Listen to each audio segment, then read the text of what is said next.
Just confirmed now, FAURE Gnassingbe has been overthrown by the population. He himself has decided to step down.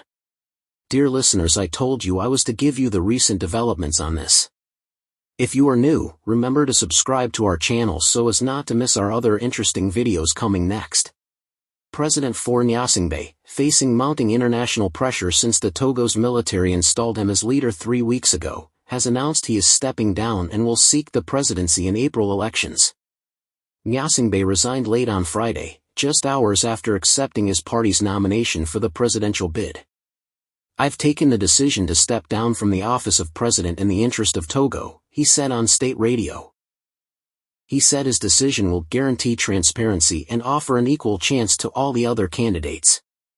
Parliament later met in a special session and named Deputy Speaker Bonfo Abbas to serve as interim president until an elected leader takes office.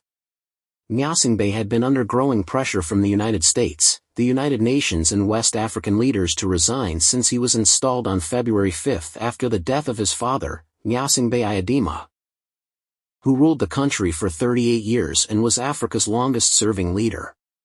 His earlier refusal to step down had prompted the Economic Community of West African States, ECOWAS, to impose sanctions on the government of this West African nation, including an arms embargo and a travel ban. The African Union announced it was joining in the sanctions and suspended the country from all AU activities.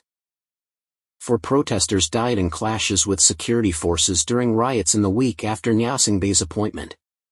Togo had banned all political activity immediately after Eyadema's death, saying it wanted to preserve calm for national mourning, but lifted the ban last week, 45 days before planned.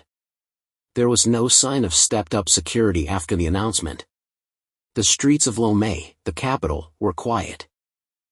Togo's army had announced Gnassingbe's appointment hours after his father died from a heart attack. Eyadema was the world's longest ruling leader after Cuba's Fidel Castro, using troops and repressive rule to resist the wave of democracy that rolled across the rest of sub-Saharan Africa in the 1990s. The appointment of Gnassingbe, and subsequent retroactive amendment of the constitution to make the move technically legal, sparked widespread outrage and deadly clashes between protesters and security forces.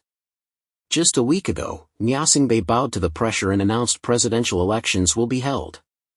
He also lifted a 2-week-old ban on political activity, allowing demonstrations and other events if plans are submitted first to the government.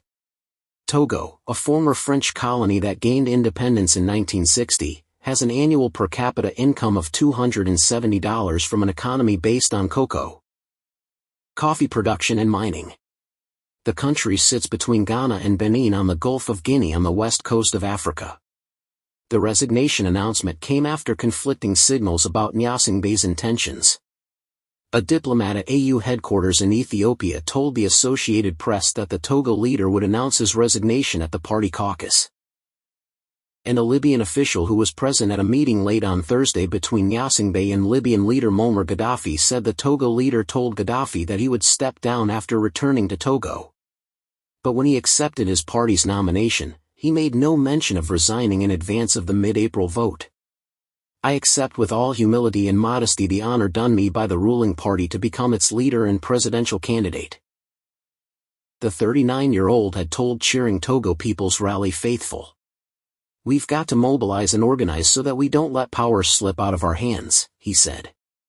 West Africa has been slowly emerging from years of turmoil now that bloody conflicts in Liberia and Sierra Leone have quieted down. But new unrest in Côte d'Ivoire and Togo has raised concern that the region will return to chaos yet again. At the UN on Friday, British Ambassador Amir Jones-Parry, speaking during an Open Security Council debate on West African problems, criticized the Council for staying quiet on the situation in Togo. ECOWAS and the AU have had the courage to take a stand on Togo, Jones-Parry said. The Secretary-General has done so on several occasions. Yet the Council has been silent. "We have said nothing on Togo." The question the Council must ask itself is, when does the situation, the developments in a country, actually justify the involvement of the Council? Thanks for watching. If you find this video interesting, please don't forget to subscribe to our channel so as not to miss our other interesting videos coming up next.